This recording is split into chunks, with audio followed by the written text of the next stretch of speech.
Pemeliharaan tanaman pupuk dan pemupukan. Mata pelajaran Agribisnis Tanaman Pangan dan Hortikultura. Proyek Buah Musim Semangka. Kelas 2 ATPH.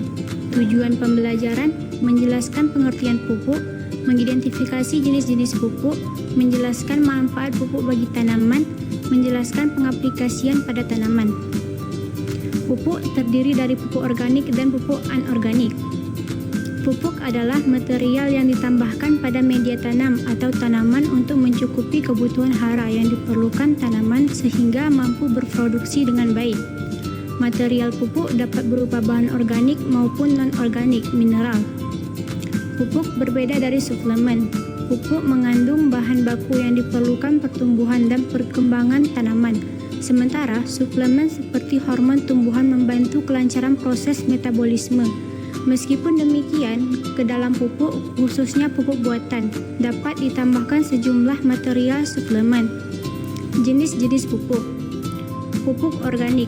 Pupuk organik adalah pupuk yang terbuat dari materi-materi sisa makhluk hidup, baik berupa limbah ternak maupun limbah seperti jerami, merang, sekam padi, kulit kopi, kotoran ternak, cangkang siput atau kerang dan lain-lainnya, yang kemudian diolah melalui proses fermentasi atau penguraian dekomposisi. Pupuk organik dapat berbentuk padat atau cair, tergantung pada proses pengolahan dan bahan bakunya. Namun, apapun bentuknya, pupuk organik merupakan pupuk terbaik bagi tanaman dan tidak menimbulkan dampak negatif terhadap lingkungan. Selain dapat memperbaiki sifat fisik, kimia, dan biologi tanah yang merupakan faktor penentu kesuburan tanah. Pupuk organik mengandung banyak bahan organik pembentuk unsur hara yang sangat dibutuhkan tanaman. Pupuk organik adalah pupuk organik alami yang berasal dari kotoran hewan atau ternak peliharaan, seperti kotoran kambing, sapi, kerbau, domba, dan ayam.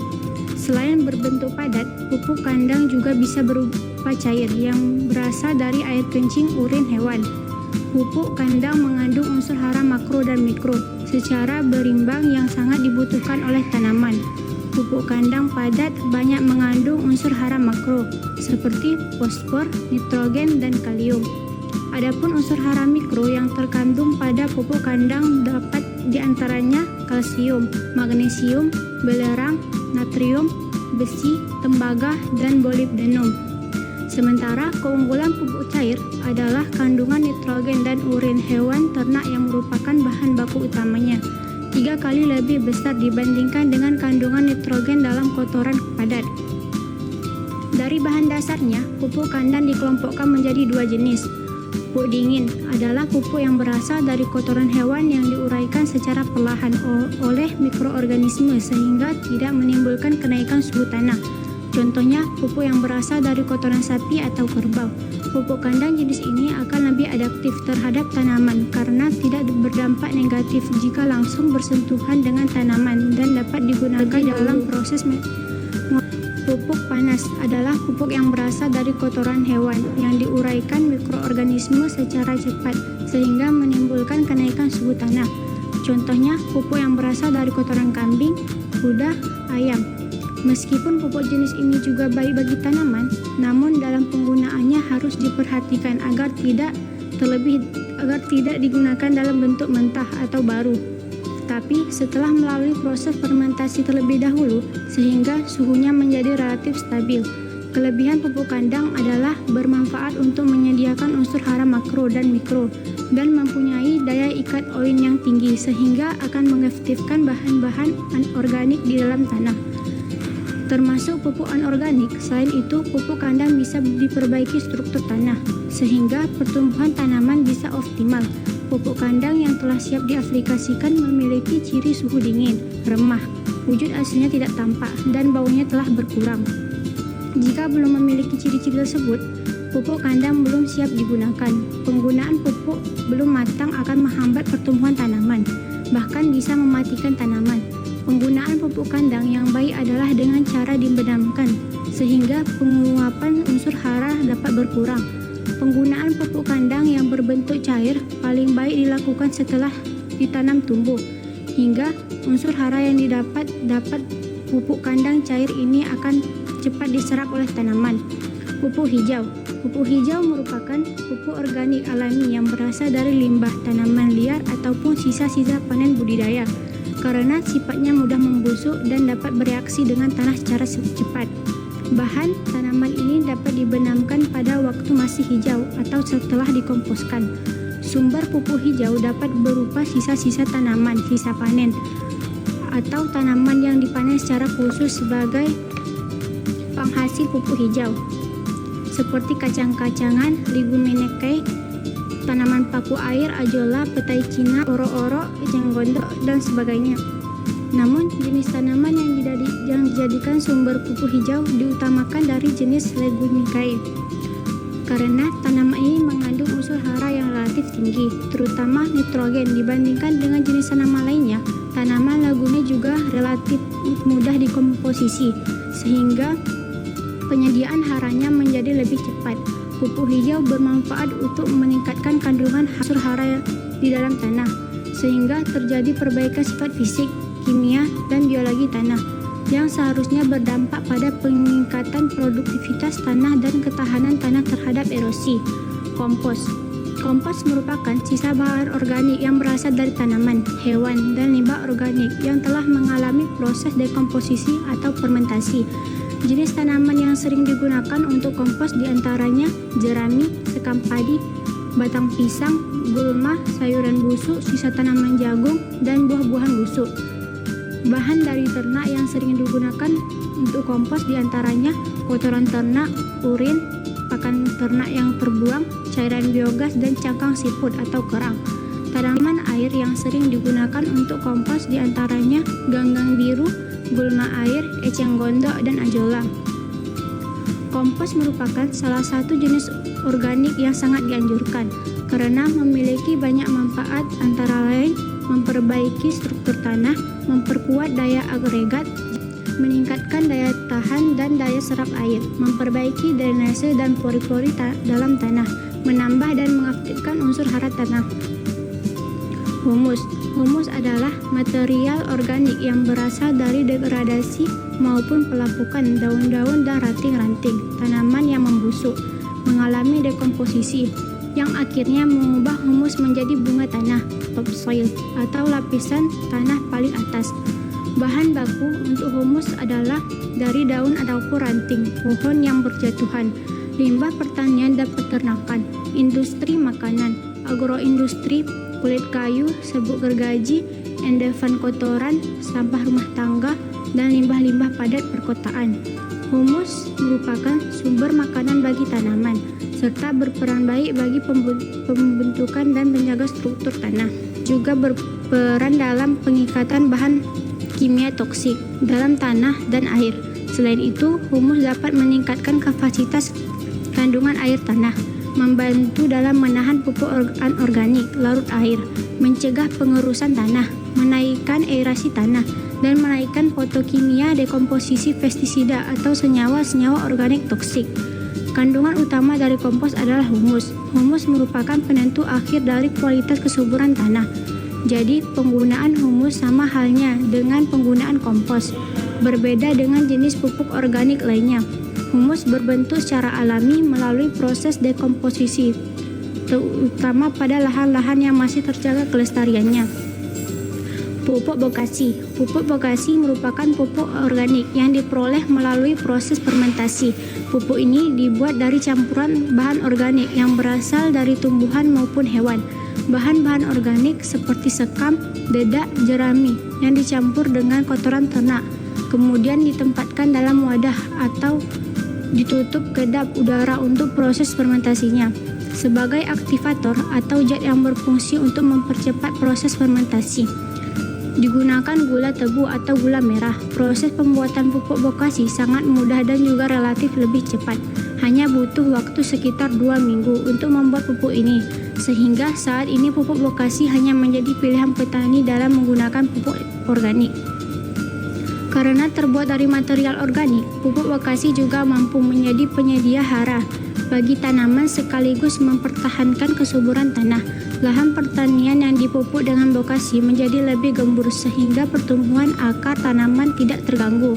Ini dapat merangsang pertumbuhan bagian tanaman lainnya, sehingga pada akhirnya mampu meningkatkan produktivitas tanaman dan menghasilkan pupuk pertanian organik yang tentunya aman untuk dikonsumsi. Pupuk anorganik. Pupuk anorganik adalah pupuk hasil rekayasa secara kimia fisik atau biologi dan merupakan hasil industri atau pabrik pembuat pupuk. Pupuk anorganik siap diaplikasikan ke tanaman sesuai dosis dan umur tanaman. Contoh pupuk anorganik seperti NPK, KCl, urea, TSP, dan lain-lain. Penggunaan pupuk anorganik memiliki kelebihan, yaitu pupuk tersebut langsung diserap oleh tanaman, sehingga efek dari pertumbuhan tanaman langsung terlihat, seperti pertumbuhan meninggi dan jumlah daun, dan diameter tanaman. Namun, penggunaan pupuk anorganik secara berlebih-lebihan dan terus-menerus juga memiliki dampak negatif, yaitu tanah menjadi keras, mikroorganisme tanah berkurang, dan adanya pencemaran di danau oleh sisa residu dari air, aliran, dan bekas pemupukan yang terbawa hujan. Pupuk tunggal. Urea mengandung nitrogen N tinggi, berfungsi untuk mempercepat pertumbuhan daun dan tunas. SP36 sulfur sulfat kaya akan fosfor P, baik untuk pertumbuhan akar dan pembungaan. ZA Juaveljur amonium, pupuk amonium sulfat yang mengandung unsur hara, nitrogen, dan sulfur. KCl kalium klorida mengandung kalium K, dibutuhkan untuk pembuatan batang dan proses pembungaan. ZK Juaveljur kali mengandung kalium K dan sulfur S. Pupuk majemuk NPK mengandung kombinasi nitrogen N, fosfor P, dan kalium K dalam satu butir pupuk, contoh NPK Mutiara dan NPK Posca. Pupuk yang mengandung unsur mikro. Beberapa pupuk majemuk juga diperkaya dengan unsur hara mikro seperti magnesium Mg, sulfur S, tembaga Cu, dan zinc Zn. Pupuk untuk memperbaiki kondisi tanah. Dolomit, kapur karbonat mengandung kalsium dan magnesium, sering digunakan untuk menetralkan tanah yang asam. Pupuk hayati. Pupuk hayati adalah produk biologi aktif terdiri atas mikroba yang telah teridentifikasi sampai minimal tingkat genus dan fungsi memvalidasi penyediaan hara secara langsung atau tidak langsung, merombak bahan organik, meningkatkan efisien pemupukan, kesuburan, dan kesehatan tanah. Contoh pupuk hayati adalah Mycorrhiza, Rhizobium, Trichoderma, Bacillus, dan produk pupuk lain yang terbuat dari bakteri atau bumi. Pupuk hayati bisa menggunakan media pembawa sebagai karier mikroorganisme tersebut hidup. Misalnya pupuk hayati Mycorrhiza biasa dijual dengan karier zeolit. Pupuk hayati Trichoderma biasa dijual dengan karier nasi, dedak, jagung, dan beras. Kelebihan pupuk hayati adalah dapat diproduksi massal jika sudah mendapatkan isolat jamur atau bakteri, keunggulan yang efektif untuk tanaman. Selain sebagai pupuk, dapat berfungsi sebagai agen hayati terhadap patogen, baik pencegahan maupun pengendalian. Aplikasi hanya membutuhkan dosis sedikit, mengefisienkan penggunaan pupuk organik dan anorganik, hidup di daerah perakaran tanaman, dan dapat meningkatkan mikroba tanah. Namun, peningkatan pertumbuhan tanaman, kekurangan pupuk hayati adalah bumi untuk waktu untuk mengidentifikasi akar tanaman, kurang lebih dari 1 bulan. Baru terjadi simbiosis permutabilisme. Kepadatan jumlah spora Mycorrhiza variatif di dalam media pembawa zeolit, pupuk hayati Mycorrhiza. Jika bahan pembawa habis, harus diberi tambahan lagi dan diaplikasikan lagi ke tanaman. Pupuk hayati Trichoderma. Daya simpan harus diperhatikan karena menyangkut mikroorganisme hidup. Misal, pupuk hayati Mycorrhiza harus disimpan di tempat kering jauh dari air supaya spora tetap dorman di dalam media zeolit. Manfaat pupuk bagi tanaman. Pupuk organik mampu menambah aktivitas mikroba tanah yang berperan penting dalam menjaga kesuburan. Nutrien yang terkandung di dalamnya umumnya dilepaskan secara perlahan, sehingga memberikan efek yang lebih tahan lama bagi tanaman. Fungsi utama dari pupuk organik diantaranya menyediakan nutrien makro dan mikro secara alami, meningkatkan kandungan bahan organik, mengurangi ketergantungan pada pupuk kimia. Pupuk anorganik memiliki berbagai manfaat yang sangat penting untuk keberhasilan pertanian. Salah satu manfaat utamanya adalah kemampuannya dalam menyediakan unsur hara yang dibutuhkan tanaman dengan cepat. Unsur seperti nitrogen mempercepat pertumbuhan daun, fosfor membantu perkembangan akar dan pembungaan, sedangkan kalium penting untuk ketahanan tanaman terhadap penyakit dan stres lingkungan. Dengan pemakaian yang tepat, pupuk anorganik dapat meningkatkan hasil pertanian secara signifikan. Tanaman yang mendapatkan cukup unsur hara akan tumbuh subur, sehat, dan menghasilkan panen yang berlimpah. Di sisi lain, jika tanaman kekurangan unsur hara, maka pertumbuhannya akan terhambat dan hasil panen menjadi tidak optimal. Mengaplikasikan pupuk dan tanaman. Metode pemupukan disebar broadcasting. Sebarkan pupuk secara merata di atas tanah. Cocok untuk tanaman jarak tanam rapat seperti padi dan kacang-kacangan. Sebaiknya dilakukan sehari sebelum tanam. Larikan purowing. Taburkan pupuk di antara barisan tanaman. Metode ini cocok untuk tanaman dengan jarak tanam jarang, kesuburan tanah merata, dan lebih kering. Tunggal spot falakemen. Masukkan pupuk ke dalam lubang di samping batang tanaman, lalu timbun dengan tanah. Cara ini terbuat dari pupuk mudah menguap dan langsung dekat akar. Kocor, liquid application. Larutkan pupuk dalam air lalu siramkan ke tanah di sekitar akar. Untuk NPK, larutkan 1/4 sendok makan dalam 1, liter air dan siramkan sekitar 5-10 cm dari batang. Tips tambahan. Waktu pemupukan lakukan pada pagi hari jam 6 sampai jam 10 atau sore hari jam 4 sampai jam 6 agar penyerapan nutrisi optimal. Kondisi tanah. Jangan berikan pupuk cair langsung setelah tanam karena dapat merusak akar. Jika tanah lembab dan perlu pemupukan, lebih baik taburkan pupuk kering dan tutup dengan tanah. Pemupukan pada tanaman berbunga.